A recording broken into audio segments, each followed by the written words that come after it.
A millionaire single dad has been acting broke on every blind date on purpose.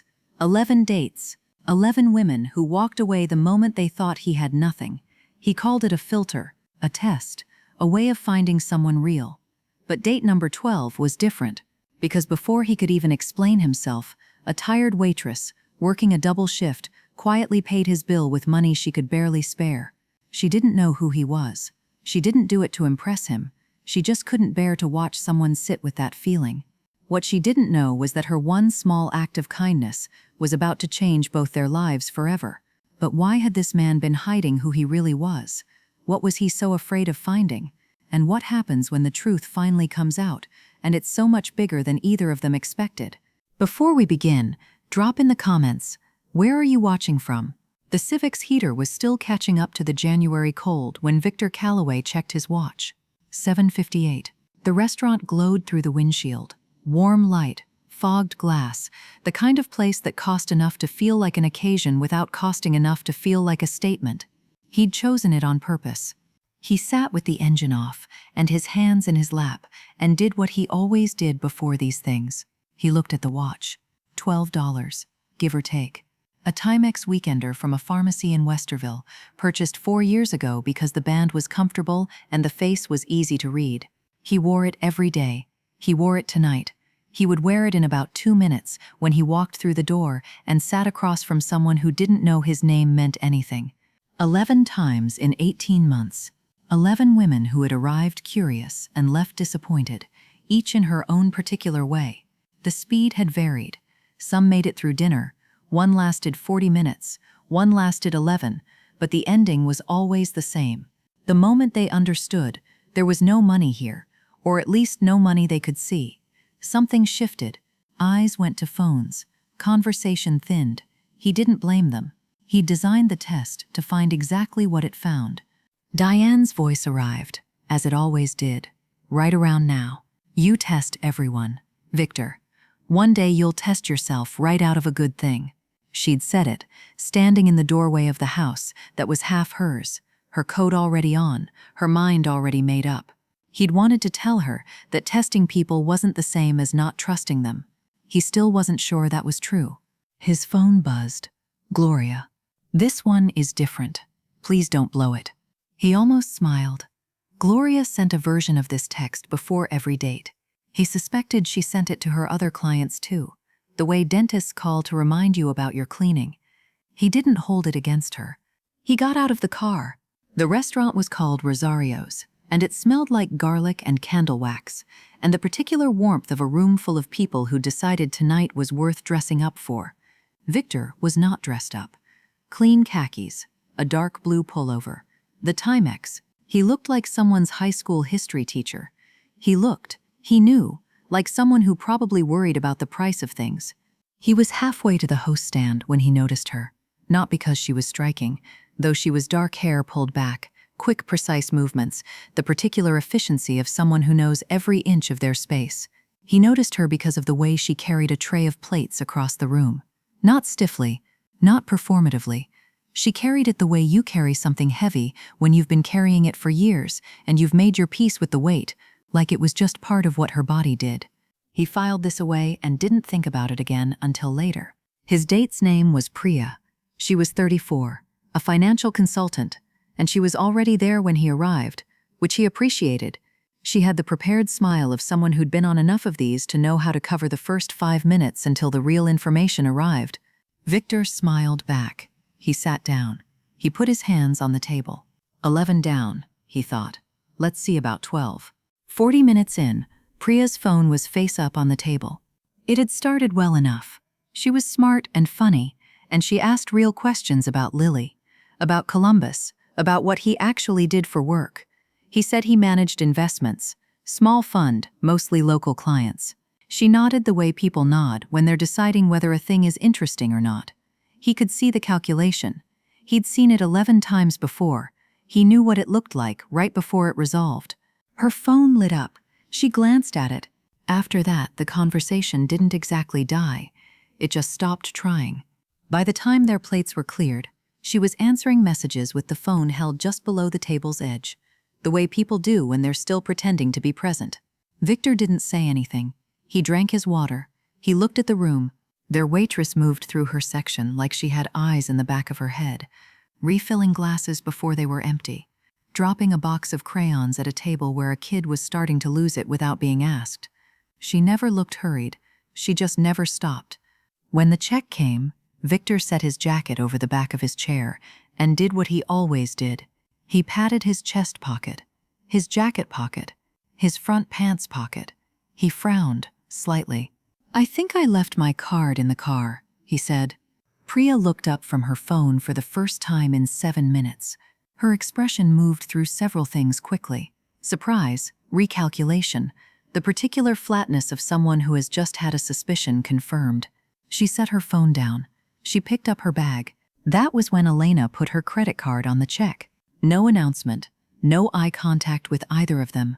She simply appeared at the side of the table, placed the card on top of the leather folder, and said quietly, almost to herself, "I'll take care of this whenever you're ready," and walked away. Priya blinked. Something flickered across her face. Amusement, maybe, or discomfort, dressed up as amusement. "Well," she said. She laughed once. It wasn't a kind sound. She stood, said something about an early morning, and was through the door in under a minute. Victor didn't move. He sat very still in the warm restaurant and looked at the credit card on the leather folder. It was a Visa. Nothing remarkable about it. He turned it over in his mind. The gesture, the timing, the complete absence of theater in how it had happened. 11 dates. Not once, not one time in 11 attempts had anyone done anything that resembled that. Elena came back, settled the check without comment, and was turning to leave when Victor found his voice. "You didn't have to do that." She paused, looked at him with the measured expression of someone who has decided something and isn't going to be talked out of it. "Nobody should sit with that feeling," she said. "Just leave a good tip." She walked away. He left $40 under the water glass. The bill had been $67. He sat for another moment, then pulled on his jacket, found his card in his jacket pocket exactly where it always was, and walked out to the Civic. He sat in the parking lot for a long time. Something had shifted. He couldn't have said what exactly. He just knew that he was going to come back on Tuesday. He came back the following Tuesday. No reservation, no date. He walked in at 6:45 in khakis and the same blue pullover, and he told the host he'd prefer a corner table if one was available. He didn't know why he said corner. He just did. Elena spotted him from across the room. She crossed to the table with a water glass and a small, careful look that said she remembered him, wasn't sure what to do with the fact that he was back, and had decided to act normal until she had more information. "Didn't expect to see you again. I was in the neighborhood. He wasn't, particularly, and I liked the food." She set down the water. "The tiramisu, or the whole thing." She studied him for another half-second and then handed him a menu. "I'll give you a minute." The restaurant filled around him. He ordered the pasta. He drank his water and watched the room and thought about nothing in particular, which was unusual for him. Usually his mind ran constant calculations, fund performance, quarterly projections, the quiet arithmetic of other people's money. Tonight it just sat there, comfortable inside the noise of a busy Tuesday dinner rush. That was when he noticed the boy. He was in the corner booth across the room, a backpack that had seen better days propped beside him, a textbook open to something that looked like long division. 9 years old, maybe. Small, with his mother's dark eyes and the focused, slightly beleaguered expression of someone who's been wrestling with a problem long enough to have started taking it personally. Elena appeared beside Victor, refilling his water, and caught the direction of his gaze. "He comes with the shift," she said. "We're a package deal. What's his name?" "Danny." She said it in the flat, fond way people say the names of people who belong to them completely. "He's usually done with homework by the time it picks up." "What's he working on?"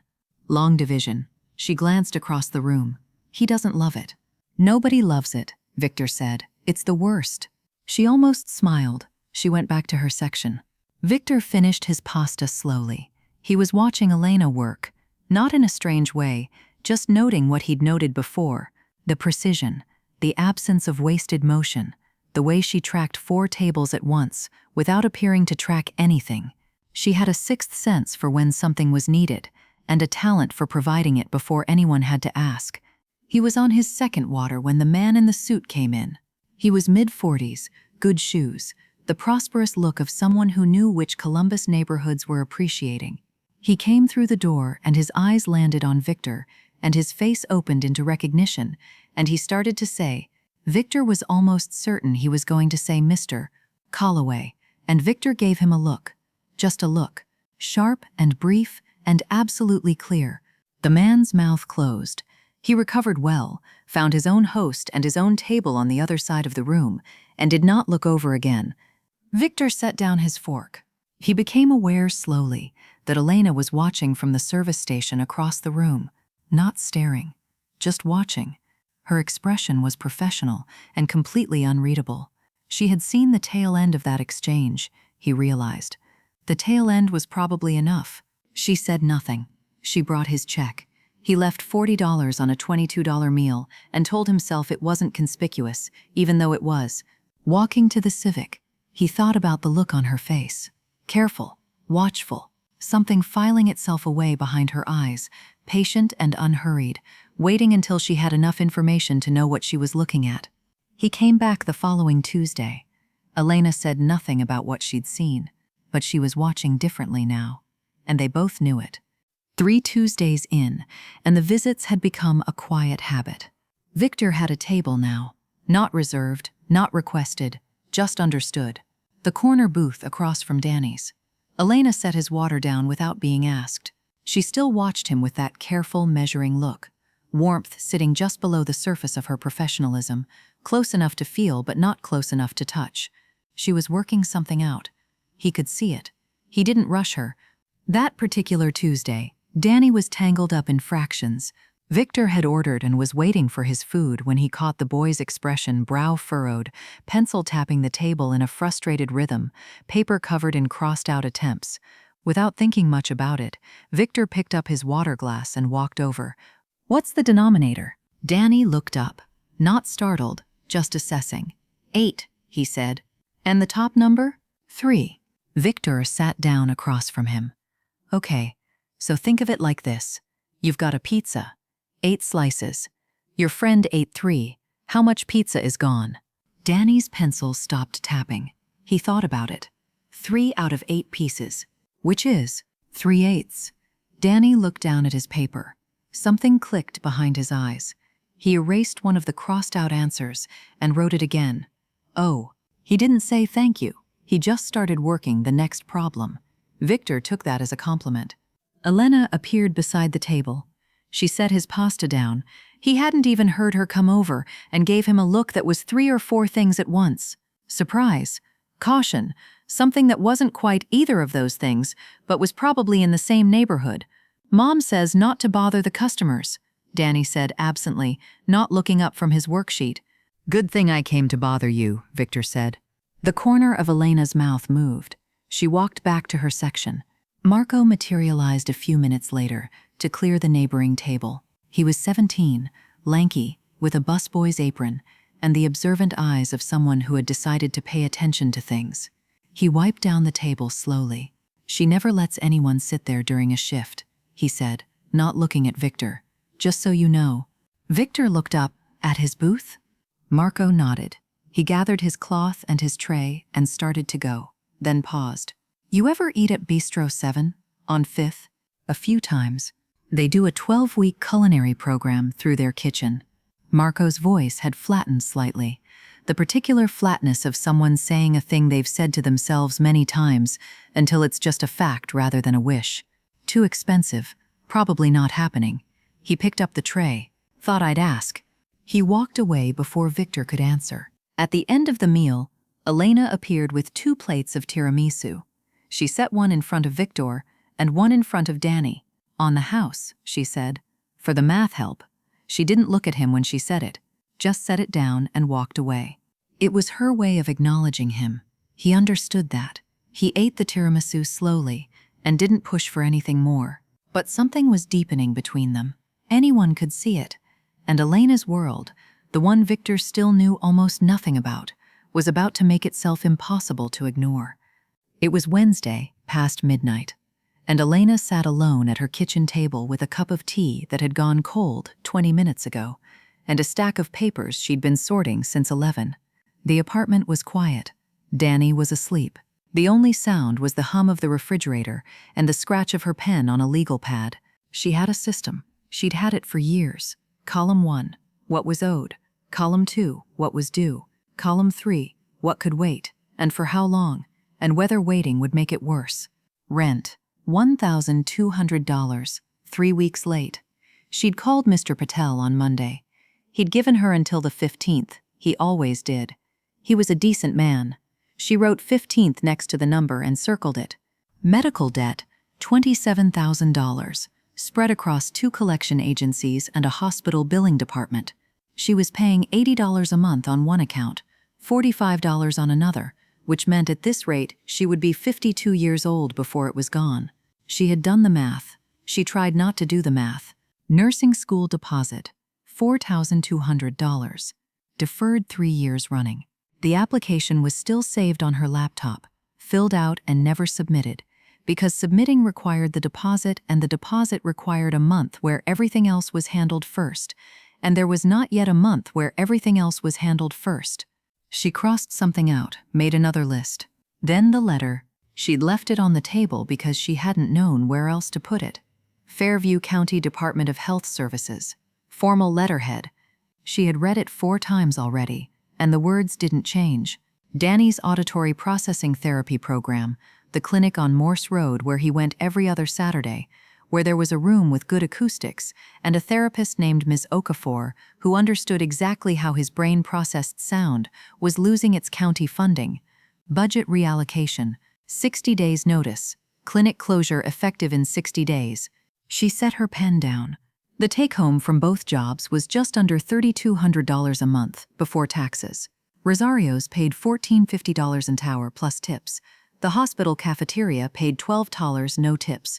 She had done doubles the last 3 weekends in a row, and her feet still hurt when she stood up in the morning.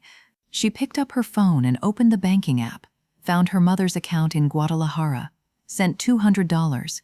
She did this every month before she paid her own bills, because her mother was 63 and the roof over her kitchen had been leaking since October, and some things were simply not negotiable. Then she tucked the county letter under the magnet on the fridge. The closure date was circled in pen. She'd done it without thinking. The way you mark something you can't afford to forget. "We'll figure it out," she whispered to the empty kitchen. "We always do." She was up at 5:45 for the cafeteria shift. The next Tuesday, she arrived at Rosario's carrying all of it, every number, every circled date, everything she hadn't said to anyone. And 2 things happened that changed everything. Elena was quieter than usual that Tuesday. She moved through her section the way she always did. Precise, efficient, the same professional warmth she brought every shift.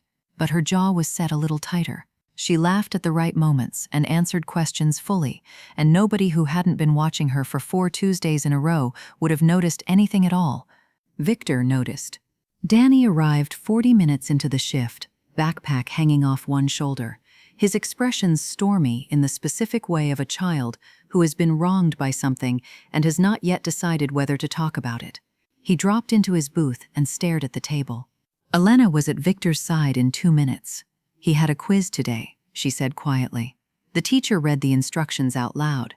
He caught about half. "His hearing? Auditory processing disorder." She said it plainly, without self-pity or performance. Just information. His ears work fine. His brain processes language on a delay. Noisy rooms make it worse. He guesses when he misses something. He's gotten very good at guessing. But on a test you can't guess. She paused. "There's a therapy program on Morse Road. They've been working with him for 2 years. He goes every other Saturday." Victor nodded. "Is it helping?" "Yes." The word was certain and immediate. He was reading 18 months below grade level when he started. Now he's 3 months behind. Miss Okafor says by next fall he could be at grade level. She stopped. Something tightened in her face. The county defunded the program. 60 days. Victor set down his glass. What would it cost to keep it running for a year? Elena looked at him. Nobody had ever asked that. She could see her own surprise reflected back at her, and she didn't know what to do with it, so she just stood there for a second, holding her order pad, before she said, "I don't know exactly, enough that I can't." He nodded. She went back to her section. An hour later, the dinner rush had thinned. Victor was on his second coffee. Danny had calmed down enough to start his homework, though he was still working with the determined fury of a child settling a score. Elena refilled Victor's cup, and then, instead of walking away, she set down her order pad on the edge of the table and looked at him directly. "Why do you keep coming back?" Victor met her eyes and said nothing. "You tip like you have money. You dress like you don't." Her voice was quiet, measured. She wasn't accusing, just moving toward the truth. "That man 3 weeks ago almost said your name, and you shut it down so fast I almost missed it. What are you doing here, Victor?" He said, "I like it here." She looked at him for a long moment.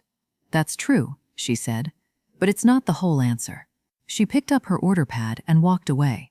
Not angry, not waiting for him to chase her, just leaving it exactly there, in the middle of the table, like something he'd have to pick up himself. He drove home with the windows down, despite the cold. Diane's voice found him somewhere on Route 40, quiet and clear as it always was. "You'll test yourself right out of a good thing." For the first time since he'd built the filter, it felt less like wisdom and more like cowardice. Danny's question was coming, and it would cost him far more than Elena's did. Danny had been saving up questions all week. Victor could tell the moment he walked in. The boy was already in his booth, backpack unzipped, homework untouched, sitting with the particular alertness of someone who has an agenda. He waved at Victor like they were old friends, which Victor supposed they were becoming. He ordered his usual. He barely had time to unfold his napkin. "What do you do?" Danny asked. "I manage money for people." "What kind of money?" "Other people's." Danny processed this. "Do you like it?" Victor thought about it.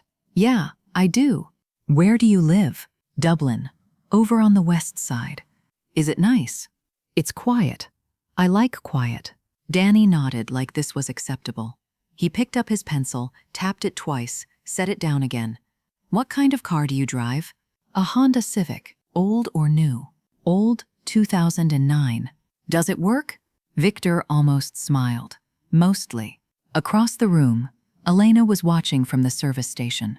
She wasn't pretending not to. She decided to let this play out and see what he did, and Victor could feel that decision like a hand on his shoulder. She wanted to know who he was under pressure. And Danny, without knowing it, was pressure. "My friend Caleb's dad has a Tesla," Danny said. "I've heard of those. You could probably get one." "I like the Civic." Danny looked at him with the steady, evaluating eyes of a boy who could read people better than he could read instructions. He was weighing something, deciding whether to ask the real question. He was 9 years old, and he already knew that some questions were the real ones. "Are you rich?" he asked. Victor looked at him directly. "I have enough." Danny sat with that for a moment. Then something settled in his face. Not disappointment, not satisfaction, just recognition. "Mom says that's the best kind of rich." Victor looked down at his hands on the table, the Timex, the plain cotton cuff of his sleeve. He thought about the 16th floor of a building on High Street where his name was on the door and the number in the accounts his CFO monitored every morning, and the 11 women who had looked at this table and this watch and this face and decided there was nothing here worth staying for. He thought about Elena putting her card down without a word. "Your therapy program," he said quietly. "How many days left?" 13. Danny said it like he'd been counting. "My next session might be one of the last ones." He picked up his pencil and finally opened his workbook. "It's the only place my ears work right," he said, almost to himself, and started writing. Victor didn't say anything. There was nothing to say that wouldn't be the whole truth, and he wasn't ready for that yet. Elena passed his table a few minutes later without stopping. A tray balanced on one arm. She didn't slow down, but she said, low and clear, "He likes you. Don't make that complicated." She kept walking. Victor sat with that for the rest of the meal. Then he drove home, parked the Civic in his quiet Dublin driveway, and called Sarah before he was through the door. It was time to stop observing. Time to start deciding. Sarah arrived before anyone else. That wasn't unusual. Victor's office occupied a corner of the 16th floor of a glass building on High Street, and Sarah had been arriving first for 9 years. She knew the coffee order of every person who walked through the door and could tell the difference between Victor's thinking silence and his decided silence. This morning, when he called her in before 7, she read him the moment she sat down. He wanted information, and he was uncomfortable about why he wanted it. Fairview County, he said. Pediatric Auditory Therapy Program on Morse Road. Find me everything. She found it in 40 minutes. She laid it out without embellishment, the way she always did. 340 families currently enrolled. A permanent endowment would cost $2.1 million over 3 years. The county had cut the program to save $180,000 in a budget shortfall. $180,000. Victor had spent more than that repainting the lobby of a building he owned in Worthington. He sat very still. Sarah watched him. She let the numbers sit. Then she said, "You've been to Rosario's 14 Tuesdays in a row." He said nothing. "You're not testing her anymore." She paused. "What are you doing?" He got up and stood at the window. Columbus spread out below him, gray and familiar, the kind of city that rewarded people who paid attention to it. He'd built something here, built it carefully and quietly and mostly alone. He'd told himself that was a choice. He was starting to wonder if it was just a habit wearing a choice's clothing. He called Lily on the way back to his desk. She appeared on his phone screen in her school uniform, hair half-combed, eating cereal with the focused energy of someone running 4 minutes behind schedule. "Hey, Dad." She looked at him closely. "You have your thinking face on. I have a question. Okay, have I made any friends lately?" She thought about it with the seriousness she brought to everything. "I don't know. Have you?" "Maybe." She considered this. "Is it the restaurant?" He must have shown something on his face, because she smiled. Her mother's smile, direct and slightly knowing. "You always sound different on Tuesdays." She picked up her bowl and was gone in another 30 seconds, off to school, leaving him standing in his office with the phone in his hand. Sarah was in the doorway. "She paid for your date with $67, Sarah said. "She probably couldn't spare it. The question isn't what kind of person she is." She paused, just one beat, carefully placed. "It's what kind of person you are." He set the phone down. He made 2 decisions in the quiet of that office, before anyone else arrived, before the day's first meeting, before the coffee finished brewing. He would fund the program, all of it, fully, permanently, and he would tell Elena the truth himself, before she found it any other way. He owed her that much. He probably owed her more. He went to Rosario's the following Tuesday intending to do exactly that, and discovered first one more thing about Elena Vasquez that he hadn't known. He arrived at 6:30, early enough that the dinner rush was still building. He took his corner table and ordered coffee and told himself he was ready. He wasn't sure he was ready. The plan was simple. Wait for her shift to end. Ask for 20 minutes. Tell her everything. The firm, the filter, the 11 dates, the moment she put her card down, and something in him stopped. He'd run through it on the drive over. He knew what he wanted to say. He just had to say it to a woman who had been honest with him from the very first moment, while he had been carefully, deliberately, not honest at all. He was working on his second coffee when he noticed the receipt book. It was sitting open at the edge of the host station. Someone had set it down and forgotten it, and he wasn't trying to read it, but the handwriting was large and the notation was clear. A line item from 2 weeks prior, $43 tab, party of 2, and next to it, in different ink, comp, EV. He looked at it for a long moment. Then he looked away. Then he looked back.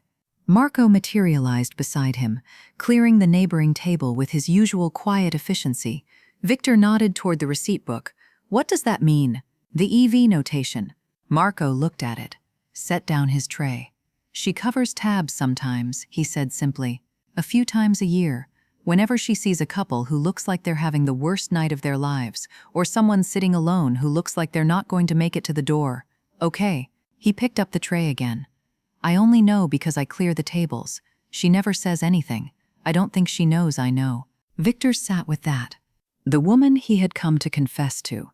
The woman carrying $27,000 in debt and a son whose therapy program was down to its last days had been quietly covering strangers' tabs on a waitress's income, just like she'd covered his.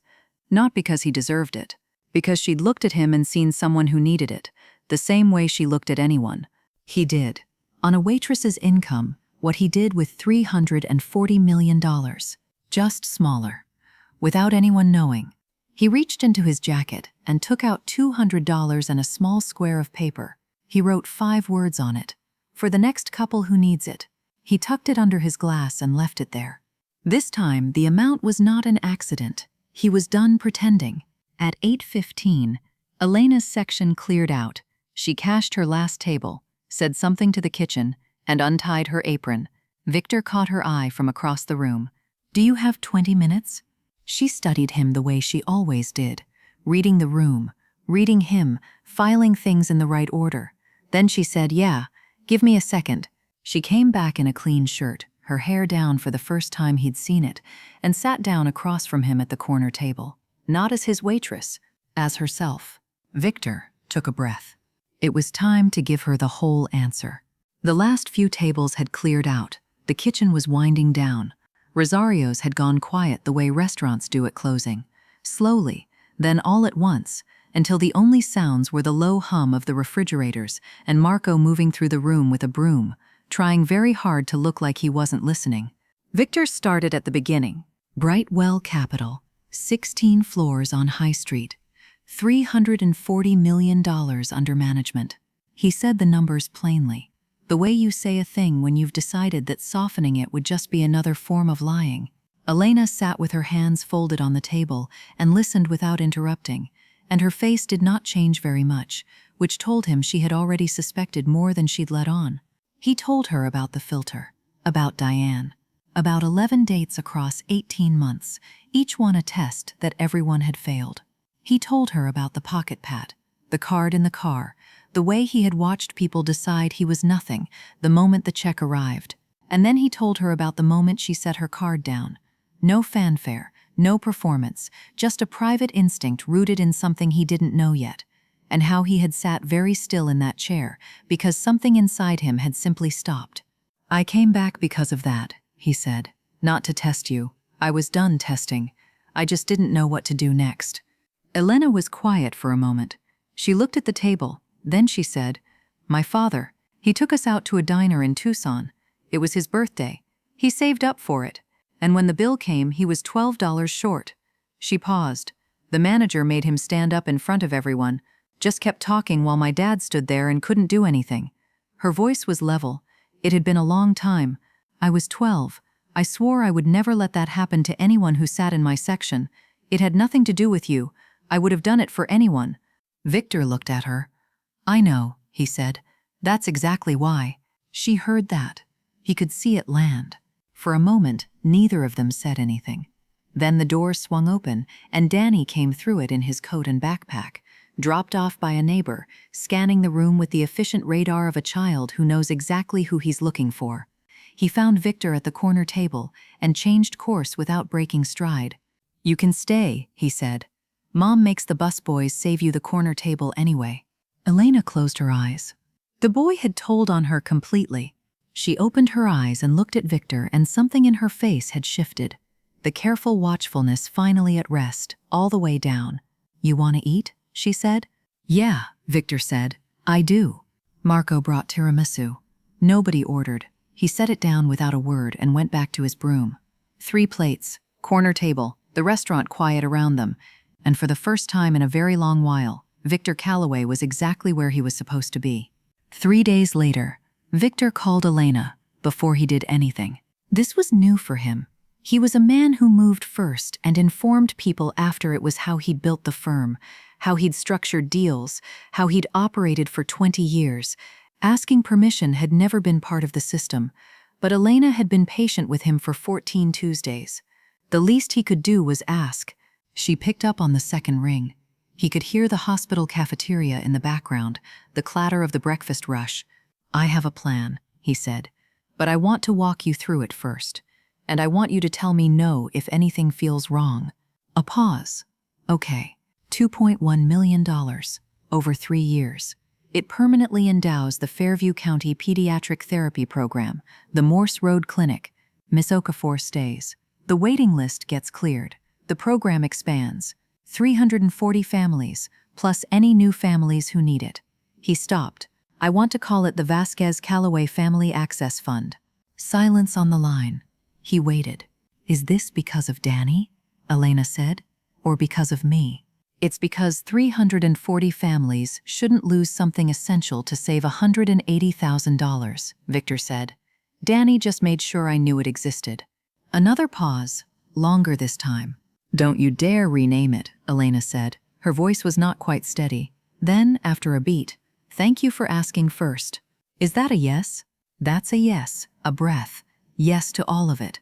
He said he'd handle the paperwork. She said she'd probably be a mess for the rest of her shift, and it was his fault. He said he could live with that. She hung up. He called Gloria next. She picked up immediately, which meant she had been waiting. I need to close my account, he said. There was a pause so theatrical, it was almost impressive. Then Gloria said, very warmly, I knew that one was different. She didn't ask for details. She didn't need them. She'd been doing this for 20 years, and she knew a closed case when she heard one. He thanked her. She told him not to mention it. He could hear the smile in it. He sat for a while in the quiet of his office after the calls were done. 340 families.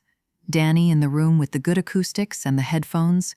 Across town, Elena pulled the county letter from under the refrigerator magnet. She looked at the closure date circled in pen.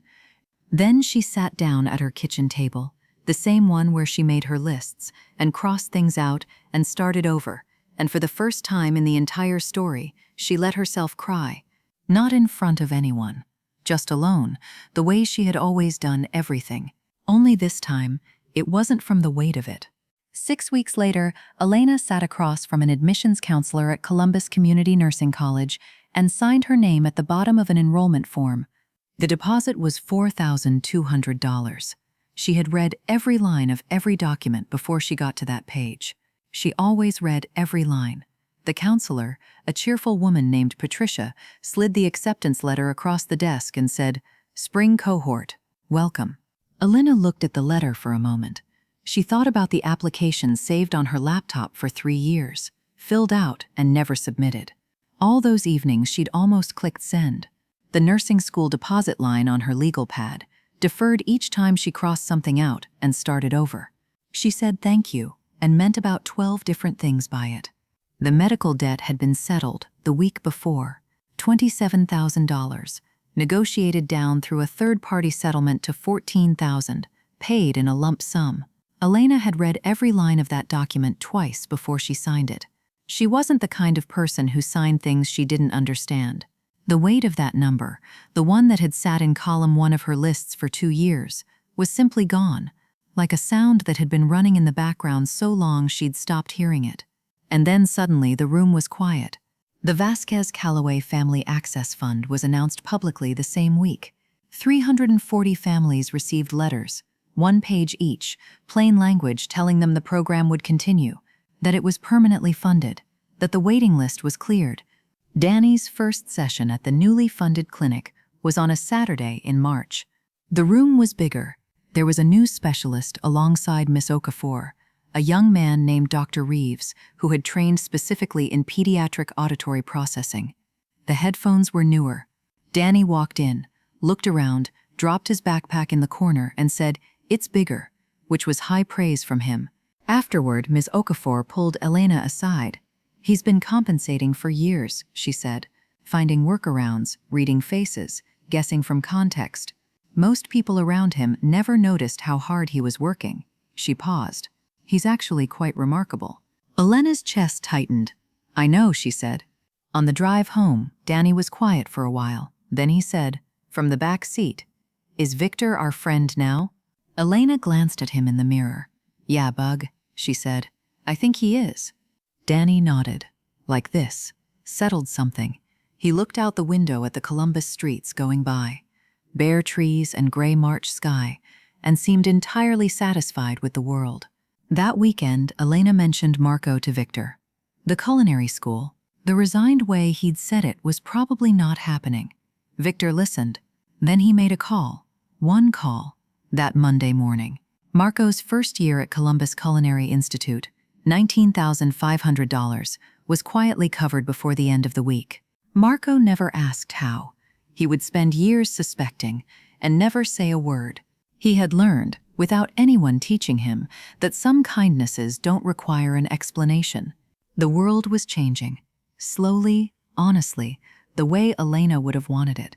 Tuesday morning, and Elena Vasquez walked out of Riverside Hospital at 7:45 in scrubs and good shoes, the kind you bought when you were on your feet for 12 hours and had finally accepted that your feet were worth the investment.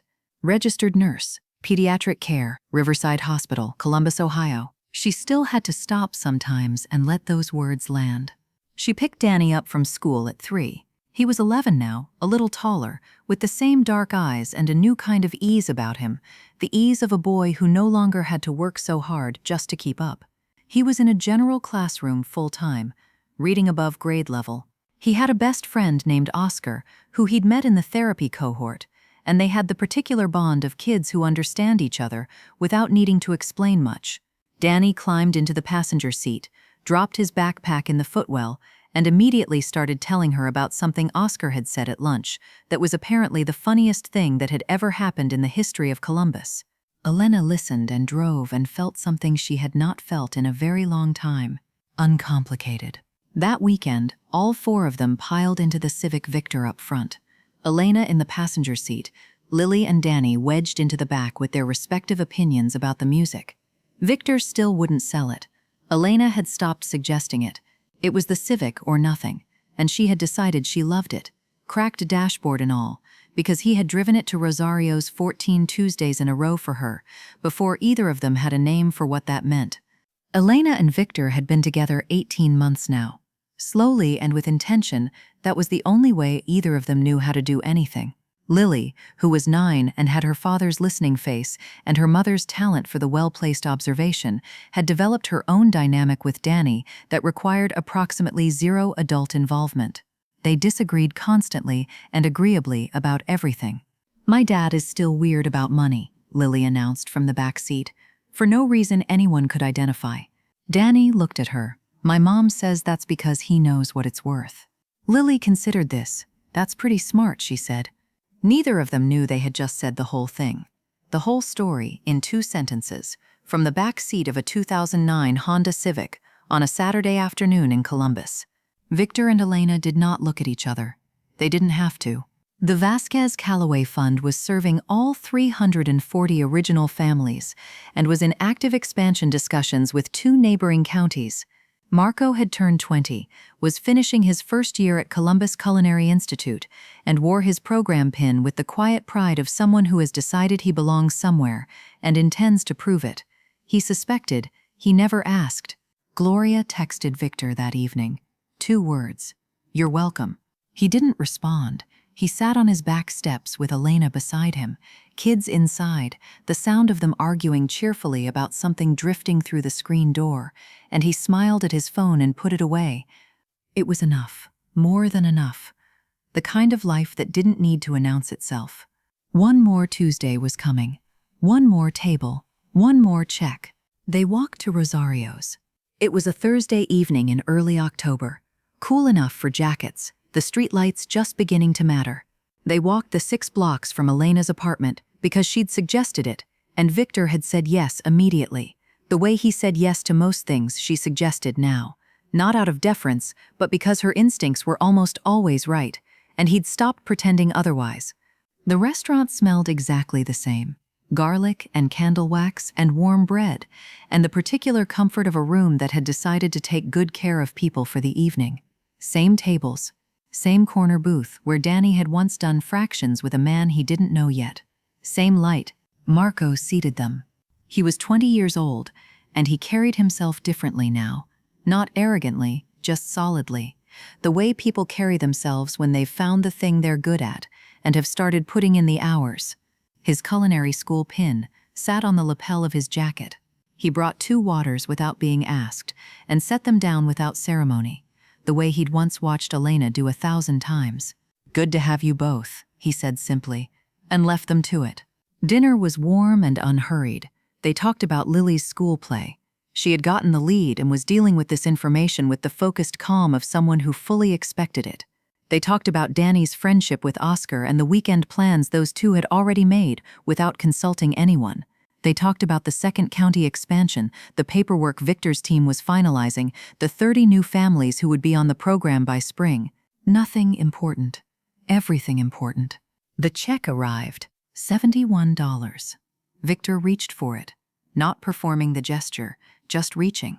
The way you reach for something that's yours to handle. Elena put her hand over his. He looked at her. You know you don't have to do that anymore, he said. I know. Her hand stayed where it was, warm and certain. That's exactly why I'm doing it. He let her. She paid the check with her own card. The same kind of card she'd put down the very first night on a $67 bill for a man she didn't know, because her father had once stood up in a diner in Tucson and she had made herself a promise. She signed the receipt. She left a good tip. She always left a good tip. They walked out into the Columbus evening. No Civic tonight. They'd walked, the air was cool and clean, and the streetlight above the parking lot threw the same gold circle on the pavement it always had. The same one that had lit the night. Everything began. They stood under it for a moment, not talking, not needing to. Two people who had found each other by accident, who had chosen each other on purpose. Slowly, honestly, the way they both knew how, not triumph. Something quieter than that, something more permanent.